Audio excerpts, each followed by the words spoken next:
പ്രമുഖ വ്യവസായിയും സിനിമാ നിർമ്മാതാവുമായ ഗോകുലം ഗോപാലിനെ ചോദ്യം ചെയ്ത് എൻഫോഴ്സ്മെന്റ് ഡയറക്ടറേറ്റ്. കോഴിക്കോട് അരയിടത്ത് പാലത്തെ ഗോകുലം മാളിന് സമീപത്തെ കോർപ്പറേറ്റ് ഓഫീസിലായിരുന്നു ചോദ്യം ചെയ്യൽ. ചെന്നൈ കോടമ്പാക്കത്തെ ഗോകുലത്തിന്റെ ധനകാര്യ സ്ഥാപനങ്ങളിൽ റെയ്ഡ് ആരംഭിച്ചതിന് പിന്നാലെയാണ് കോഴിക്കോട്ടും കൊച്ചിയിലും ഇ ഡി ഉദ്യോഗസ്ഥരെത്തിയത്. വിദേശ നാണയ വിനിമയ ചട്ടലംഘനത്തിന്റെ പേരിൽ പ്രമുഖ വ്യവസായിയും സിനിമാ നിർമ്മാതാവുമായ ഗോകുലം ഗോപാലിന്റെ ധനകാര്യ സ്ഥാപനങ്ങളിൽ ഇ ഡിയുടെ അസാധാരണ റെയ്ഡ്. ചെന്നൈ കോടമ്പക്കത്തുള്ള ധനകാര്യ സ്ഥാപനത്തിന്റെ കോർപ്പറേറ്റ് ഓഫീസിലാണ് കൊച്ചിയിൽ നിന്നുള്ള ഇ ഡി സംഘം ആദ്യമെത്തുന്നത്. പരിശോധനകൾ ആരംഭിച്ച് അരമണിക്കൂർ പിന്നിടുമ്പോൾ തന്നെ കൊച്ചിയിലും കോഴിക്കോടുമുള്ള ഗോകുലത്തിന്റെ ഓഫീസിലേക്ക് ഇ ഡി സംഘമെത്തി. കേന്ദ്രസേനയുടെ അതീവ സുരക്ഷയിലാണ് ഇ ഡി റെയ്ഡ് നടത്തിയത്. ഡിജിറ്റൽ രേഖകളടക്കം ശേഖരിച്ച സംഘം കോടികളുടെ ക്രമക്കേട് കണ്ടെത്തിയെന്നാണ് സൂചന.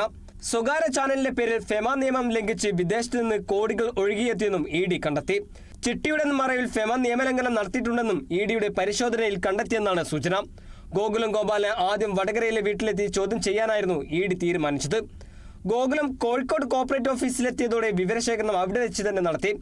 ഏതാനും ദിവസം മുമ്പ് ഗോകുലം കമ്പനിയിലേക്ക് വലിയൊരു തുക നിക്ഷേപം വന്നു. ആ തുക എവിടെ നിന്നാണ് വന്നത്, ഒരാളിൽ നിന്നാണ് തുക വന്നതുൾപ്പെടെയുള്ള കാര്യങ്ങളിലാണ് അന്വേഷണം.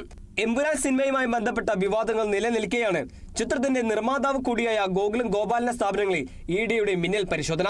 എന്നാൽ ഇപ്പോഴത്തെ പരിശോധനയ്ക്കും ചോദ്യം ചെയ്യലിനും സിനിമയുമായി ബന്ധമില്ലെന്ന് ഇ ഡി വ്യക്തമാക്കുന്നു.